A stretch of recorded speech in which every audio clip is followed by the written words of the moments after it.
On July 17, 1956, in an attempt to undermine the local bus boycott by the black community against seating segregation and unequal employment, the City Commission in Tallahassee, Florida, ordered a police crackdown on drivers who had volunteered to carpool with black residents boycotting local buses.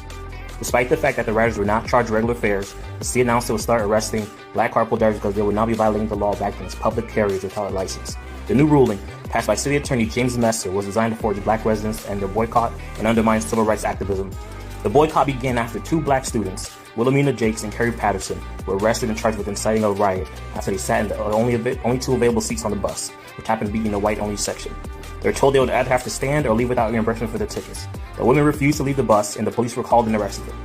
During the subsequent boycott, the black community in Tallahassee used carpools to allow people to get to work and run errands without having to use public transportation. The boycott, which began May 28th, was so successful that by July 1st, the city had suspended its bus service because 70% of the usual bus riders were black. Despite the threat of police intimidation, arrests, and constant harassment from white residents in Tallahassee, the black community's activism in the community continued for months. 21 people were arrested for their activism, resulting in about $11,000 in legal fees, or the equivalent of roughly $105,000 today. Local white-owned newspapers like the Tallahassee Democrat argued that the arrests were justified.